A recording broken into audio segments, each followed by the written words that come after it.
Hello everyone and welcome to Siriana Tarot. This is going to be a message for my starseeds and my lightworkers. So let's go ahead and invite spirit, angels, ancestors, loved ones who have passed, spirit guides, and ascended masters to this space to deliver the messages that we need to hear.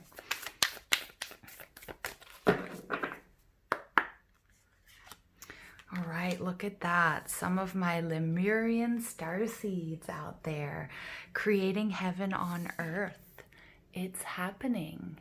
Yes, so this is just a testament to the power of the work that you guys have been doing. Some of you guys are deeply connected to Lemuria, and yesterday Mintaka came out as well. Lemuria, or Mu, is one of the Earth's lost lands where heaven really was a place on Earth, a time before we were kicked out of the Garden of Eden. In Lemuria, life worked in harmony. All beings were seen as equal, and we were deeply reverent to Mother Earth. We knew that a mosquito was no worse than us, and the sun no better. Perhaps you too believe that heaven really can be a place on Earth. I just hear that song. Woo, heaven is a place on earth. Perhaps you are a part of the transition team who at soul level are devoted to creating this kind of harmony on the planet now. Thank you for wanting to do this work. It's easy to get overwhelmed by the state of affairs on the planet right now, but you're being encouraged to keep holding the clear vision of the future. It is closer than you think. You may be guided to hold the frequency of Lemuria in your own community, family, workplace, or within yourself. Know that it is possible, and while at times it may feel like you are alone, you truly are not. There are hundreds of thousands who hold the codes of this ancient lost land, and even Lemuria crystals that hold the codes of remembering that are beginning to rise all over the planet. Yeah, so some of you guys are really starting to work with crystals, or have always, and it's a part of your daily practice.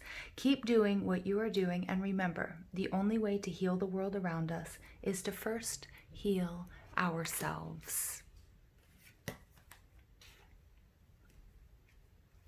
Okay, so now I'm going to clarify this card with the vice versa tarot. Okay, messages for my starseeds and lightworkers, please, for our highest and greatest good.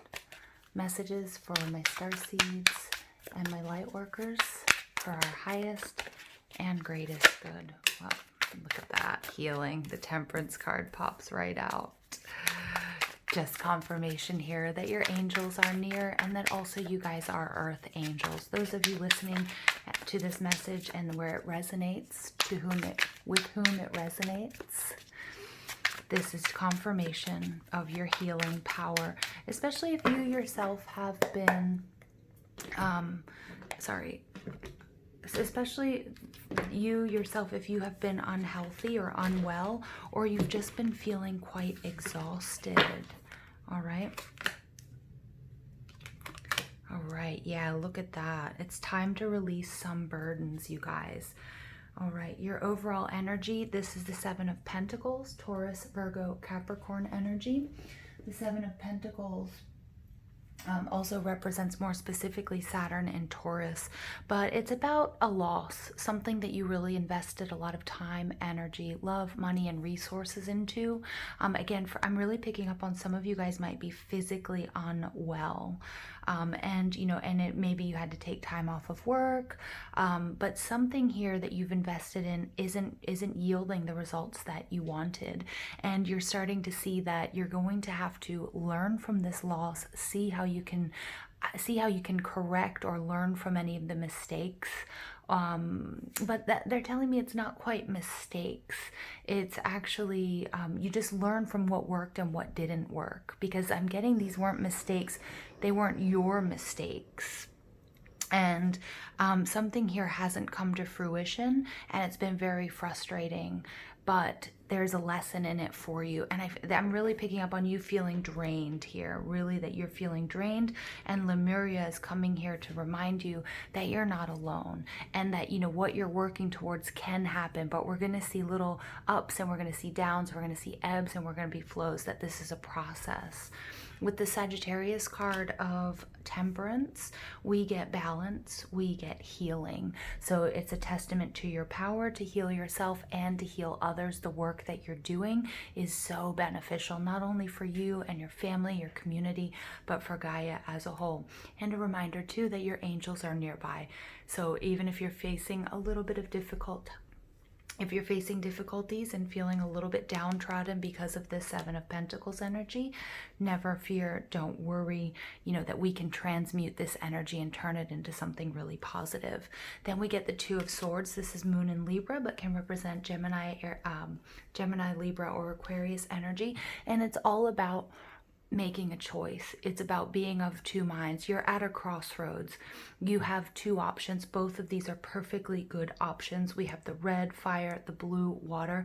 Again, you have the power to transmute energy. This is spiritual alchemy, learning from what works and what doesn't work, and then moving forward on this path. And we see the Ten of Wands releasing these burdens, that it's not always going to be easy.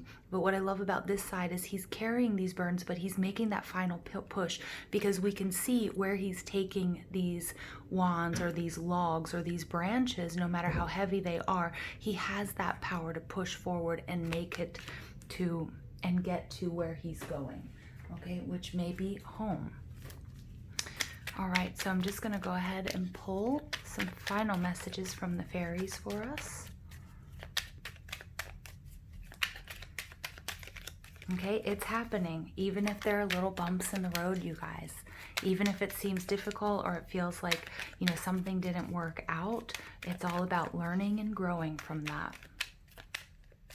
Okay, and you get practice. After a while, you'll dance on air. Practice makes perfect. You're almost there. I love that. So I love how that really works in tandem with the Seven of Pentacles energy. This is all about practice. We don't always all get it right or are perfect on our first try.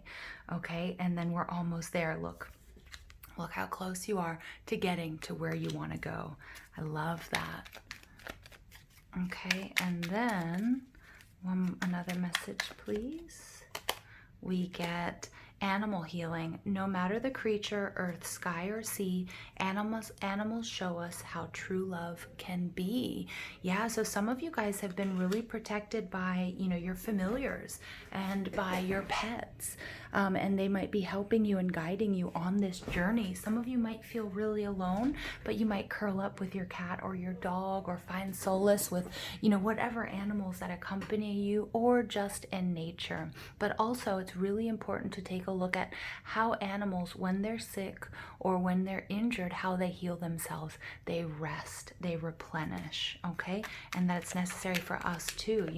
They call out of work, okay? They take a break. If they can't do it, they don't do it. All right, so the importance of rest and rejuvenation here. Okay, and then some of you guys might have actually lost a pet, is what I'm getting. All right, and that the message here is that they're watching over you, they're accompanying you on this journey. Okay, and then we get keep going.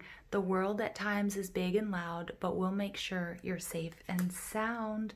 So I love that, right next to this Ten of Wands energy. Keep going. Yeah, the Seven of Pentacles, keep going. Turn a loss into a gain. Okay, turn that loss into wisdom.